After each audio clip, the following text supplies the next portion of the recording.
చెప్పంటారా తల్లి?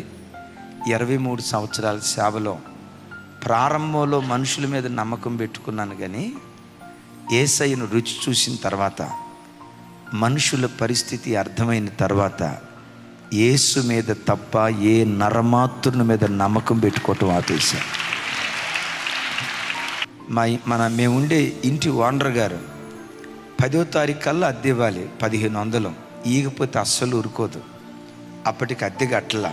పాస్టర్ గారు, ఇప్పుడు తారీఖు 15 అవుతుంది, మీరు అద్దె కడతారా, వచ్చి నన్ను బలవంతంగా ఖాళీ చేయమంటారా అంది.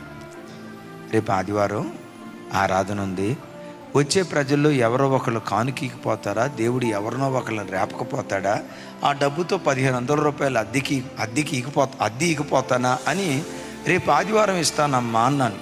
ఆదివారం ఆరాధన జరుగుతుంది, అందరూ ఆత్మపూర్ణులై చప్పట్లు కొడతా, డ్రమ్ము కొడతా, డోలకు కొడతా, ఓ భాషలు మాట్లాడుతూ ఉన్నారు. నా పరిస్థితి చెప్పమంటారా? వర్షానికి తడిసిన కోడిలాగా నా 1500 ఇందరమ్మ, నా 1500 ఇందరమ్మ, ఇదే కొట్టుకుంటుంది. అద్భుతం. చాలామంది వచ్చారు, ప్రార్థన గంభీరంగా జరిగింది. వచ్చిన కానుక తీసుకొని వెళ్ళాం, ఫెయితోలో పెట్టాం. సరే ప్రార్థన చేసి ఎంత కానుక వచ్చిందో తీద్దామని మొత్తం పొట్లం ఉప్పదీస్తే, మామూలు రోజుల్లో సాధారణంగా 400-500 కానుక వచ్చేది.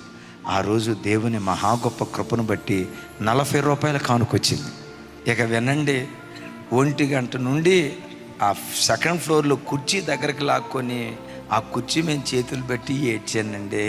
దేవా, నాయనా నాయనా నాయనా అని 5 గంటల దాకా ప్రార్థన చేస్తానేమన్నా. చిన్నకాలనీ నుంచి ఒక తల్లి ఫోన్ చేసింది. నేను అనుకున్నా ఏమైందా ఈ తల్లికి అని ఫోన్ లిఫ్ట్ చేస్తే, అన్నయ్య భయంకరమైన జ్వరం అన్నయ్య, ఏమైపోతానో తెలియదు అన్నయ్య, అన్నట్లుగా చాలా గడగడగడ వణుకుతుంది.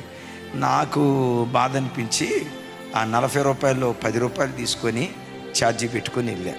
ఆడ ప్రార్థన చేశాను. తిరిగి వస్తూ ఉంటే చెనకాలనీలో ఒక అన్యురాలు, ఎప్పుడు చర్చికి రాలా, ఒక అన్యురాలు నన్ను చూసి పాస్టర్ గారు అంది. ఏంటమ్మా అన్నాను. అయ్యగారు, ఈరోజు మధ్యాహ్నం నుంచి మిమ్మల్ని కలవాలి, మీ దగ్గరకు వచ్చి ప్రార్థన చేయించుకోవాలనుకుంటున్నాను, మీరే కనపడ్డారు అయ్యగారు అని కాఫీ పెట్టింది. అయ్యా, మీకు ఎందుకో చిన్న కానుక ఇవ్వాలనిపిస్తుంది అని కానుకిచ్చింది.